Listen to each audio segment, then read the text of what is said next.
Hey guys, welcome back to Black and Gold Breakdown. Today we're going to be going over Southern Miss at Georgia Southern. Should be a pretty action-packed Thursday night game in Statesboro, so let's get right into it. Yeah, Southern Miss was a 3-2 overall record, 1-0 in conference play, and Georgia Southern coming in with a 2-3 overall record, 0-1 in Sun Belt play. Should be a very interesting matchup. Like I said, high scoring. I believe the over/under is 59.5. Southern Miss currently favored by 3.5, if I'm not mistaken. So should be a close game. Just a really good game overall. A couple things I noticed. Just want to start off with Georgia Southern. In the trenches, I would say they have some maybe inconsistencies, especially on O-line. I was watching some of the JMU game last week, had some numbers in the trenches, and still got beat on a couple of those battles. Kickoff defense was a little suspect, giving up a kickoff return touchdown as well as another big gain to JMU. Quarterback J.C. French IV had maybe a couple underthrows on some deep balls, which I think our speedy and physical corners could capitalize on that. But just a couple things there. Offensively for Georgia Southern, 2-star wide receivers Camden Brown and Dalen Cobb accounting for the majority of the receptions. Camden Brown with 20 catches, almost 400 yards and 5 touchdowns. Dalen Cobb with just over 200 yards, 2 touchdowns. So it's going to be interesting to see how Ian Foster and Josh Moten match up against those two, using that height for Josh Moten and that speediness, kind of catch him off guard type of play for Ian Foster. Yeah, Camden Brown's, I believe, is going to be a problem for the Southern Miss defense. But if there is one strong suit, I do believe it's our secondary this year. So, hopefully they're able to shut down Rex Steiner 2 weeks ago, I guess, and then hopefully they'll do the same. But do you think Moten will be on Camden Brown, or do you think he'll be Ian Foster? I would say Moten would probably be on Camden Brown just because of height. Camden Brown is 6'2".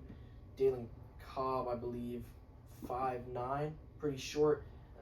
Like Ian Foster, I mean, that doesn't stop his skill. But I would say using that height matchup, maybe that physicality, would be a pretty good matchup. Foster on Cobb and Moten on Brown. Yeah, I agree. I think they'll probably run like a personnel match and try to match the physical sizes to each, cornerback to wide receiver. What are your thoughts on what are some of the key matchups on the Southern Miss offense to go against the Georgia Southern defense? I'd say it's less of a targeting certain players. I'd say it's more of just a team-wide offense using that depth that we've been talking about for weeks at wide receiver, running back, tight end. A lot of interchangeable parts and pieces with also different skill sets. I'd say one of the keys to the game, keys to the Southern Miss offense is being aggressive.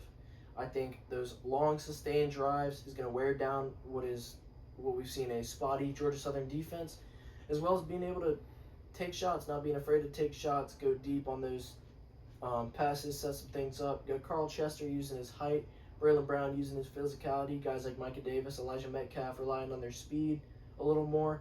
So a lot of different ways you can get the ball to some guys. Don't be afraid to take those deep shots when you're getting that Georgia Southern defense tired from those long drives. Yeah, I'm really excited to see what Kyron Heath has in store for this game. I really think I'm very high on him. I think he's one of the most talented players on the team, and I think that once they figure out exactly how to use them, which I think they're really close, I think he's going to really take that next step, because I've been preaching it since the get-go. There's really not anybody in the Sun Belt that can guard him, play in and play out. We saw him against Louisiana Tech, completely mossed that guy, and I think that's what will happen a lot, when you put him in the right position to succeed. 6'5", I believe, around 240, so matchup problem for a lot of guys, that tight end position. And speaking of tight ends, Caden Morris, another great tight end, utilized more, I'd say, for the blocking aspect of his game rather than pass catching, but can still definitely catch passes. Has 2 touchdowns on the year, just over 100 yards. So it's going to be interesting to see how Morris and Heath are kind of switched in and out depending on what Georgia Southern defense gives them. Yeah, I mean, when you look at Heath, he is flashy. I mean, everything about him, he moves quick. He's has all the intangible. He's tall, good reach on him and everything like that. I mean, he has all that. He is flashy, but Caden Morris is that tight end that puts his hand in the dirt and he's looking to hit somebody, and then he's also that safety blanket for Braylon Braxton. So I think they're going to rely on their tight ends, especially like in this hostile atmosphere on the road on a Thursday night national television. I think, nerves will be running high, and I think those tight ends will be key to settling in our offense. Mm-hmm. And would you say that's the most important thing that Southern Miss needs to kind of get going, or would you say there's like a key takeaway or thing they need to focus on the most? I think the first thing you do is you come out there, you run the ball, and you need to see if you can run the ball. Because if you can run the ball right at them, and they know you're running the ball, and everybody in the stadium knows that you're running the ball, and you can still run the ball, I think that's where you're going to make your money, especially to start off the game. But if you do not, then I can see a lot of getting the ball out on the perimeter and letting your playmakers get in space. But I want to open up the playbook and take deep shots. Don't get me wrong, but I think you have the better athletes this game, so I think you're going to be able to do a lot of different things, whether that's going sideline to sideline or vertically. But I still think you come out and you try to run the ball, establish that run game, and then the whole playbook will be accessible to you. Mm-hmm. I definitely agree. I think another key to the game, at least from my perspective, talks about aggressiveness. I think winning the turnover battle is another thing for me. I think if Southern Miss wins this turnover battle, which I think they're more than capable of doing, we've seen their ability to get turnovers, Ian Foster especially, but just putting pressure on JC French, getting those turnovers, making themselves a short field, getting back on offense there. I think if they win the turnover battle, they should come out victorious in this game. Yeah, a little headline that I want to read into a little bit was when Georgia Southern knocked off Marshall and the Thundering Herd last year, about this time, week 6.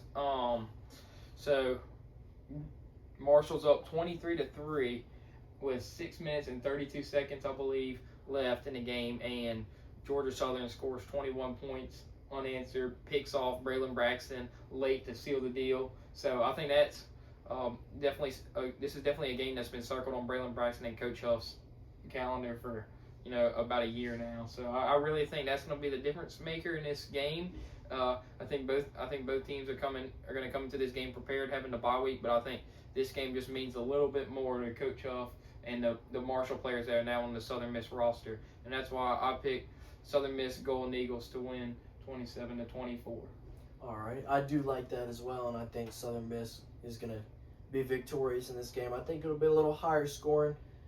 Southern Miss run the ball, if you said, and that is correct. It should be maybe a quicker game, but I still think there's going to be no shortage of scoring. I'd say final score Southern Miss 35, Georgia Southern 31. So Southern Miss covering that short spread, getting it done on the road.